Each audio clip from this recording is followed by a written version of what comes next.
Hello, it's me again, Morbid Sleep.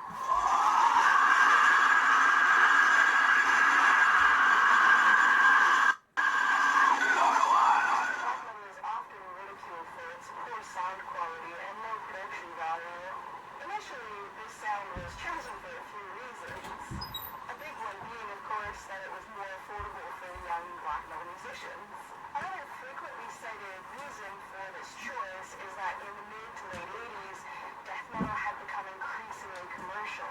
The teenagers who had fallen in love with the hard-hitting sound and the fuck you punk attitude felt betrayed and disgusted, tuning their guitars differently, playing nastier, writing more provocative lyrics, and not caring about sound quality were all reactions to the perceived sellout behavior of death metal. Of course, the vast majority of black metal bands, especially nowadays, don't attach a specific value to purposely being difficult to listen to. For example, Darkthrone prefers a specific 80s studio sound, probably due to history of nostalgia and personal preference. But ideologically speaking, there's a lot we could say about low-quality recording techniques. Today we'll be going over a few of the ideological reasons a person may choose to record with the worst possible method. The first reason, of course, would be that it's cheap and accessible. Ideologically, when opposing a hierarchy or class system, it is helpful to personally devalue items and ideas that are only affordable or accessible to a certain group of people, usually the upper class or the higher, or the elites on the hierarchy. So, for example, a high-budget music video with CGI, dancers, and actors will only be accessible to a person who can afford to pay all of those camera operators, all of the directors, all of the actors, all of the dancers, and whoever is doing the CGI. A great contemporary example would be Kanye West is wealthy.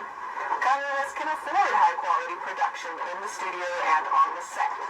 Most people value high production quality.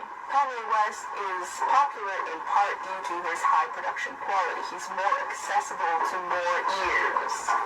If Kanye West were to record on an old flip phone and only release his music via SoundCloud or whatever, before the peak of his fame, he probably wouldn't have become as popular as he is now. Of course, if he released music in that way now that he is as famous as he is, probably you'd get a lot of people calling him a genius, or at least a lot of conversations would be started if he chose to record as shittily as possible and release as shittily as possible. Sorry, SoundCloud. Another ideological reason would be that high production quality is valued. The actual goal of sound recording technology as it moves forward through time is to capture sound as closely as possible to how we would hear it in the flesh. What you actually want from a microphone or a file type is to feel like the musician is standing right in front of you when you play it back. But since newer and better products are usually more expensive, they tend to be less accessible, as we've discussed. If you were opposed to hierarchies or opposed to mainstream popularity and commercialism, rejecting mainstream ideals is the way to go. Everything that is good to you is listen to me and all that. The third reason would be, of course, that high-fidelity sound is accessible to the listener. Most people are more comfortable if sit and work to enjoy a piece of art. Popular anime, blockbuster films, and popular music generally have pleasing designs, simple, easy-to-follow concepts, and make uncontroversial statements if they make any statements at all. This neutrality makes media accessible to anyone, regardless of their personalities or politics. A piece of media that is unconventional but beloved nonetheless is usually labeled as cult, as in cult classics or cult hits, like the Rocky Horror Picture Show, which uses a cheesy over-the-top plot with even more flamboyantly stereotypical characters, not to mention having a hefty dose of homosexuality, cross-dressing, and promiscuity, all of which were not exactly uncontroversial at the time. Being piece of cult media means your fans are more fiercely dedicated and they have more in common with one another. Despite having potentially fewer fans, or most likely, or even by definition, fewer fans, your fans may theoretically get you more. In black metal, of course, the idea of being true cult encompasses all three of these ideas. Being authentic or true precludes the possibility of choosing neutral or broad imagery for a band. By necessity, authenticity is usually very personal. The term cult, or cult, of course, specifically describes the tightly knit and exclusive atmosphere of the early black metal days. By design, black metal is personal, anti-commercial, and accessible and affordable to make, but specific and exclusive to listen to. YouTube thrives on pleasant appearances. Videos with clear audio are easier to watch even if the image quality is low.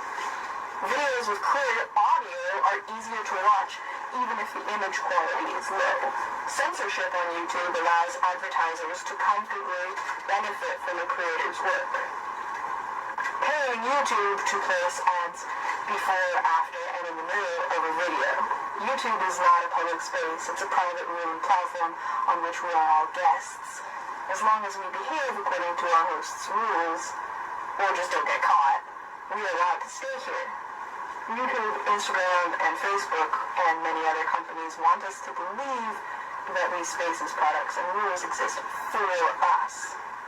This is one reason why people complain when a musician portrays Satan in a music video, or when a platform changes its terms of service or its layout, or when subtitles are not available, or when a model weighs a little more than 30 kilograms.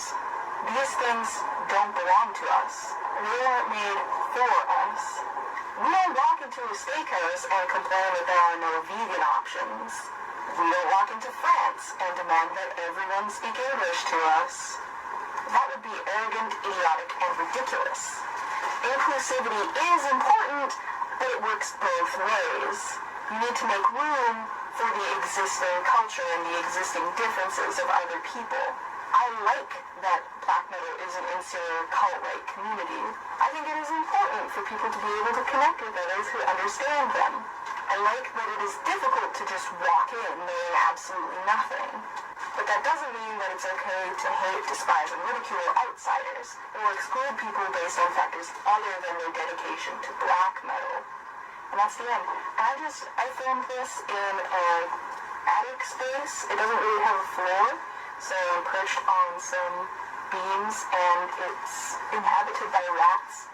So I've inhaled a lot of rat shit and rat piss today.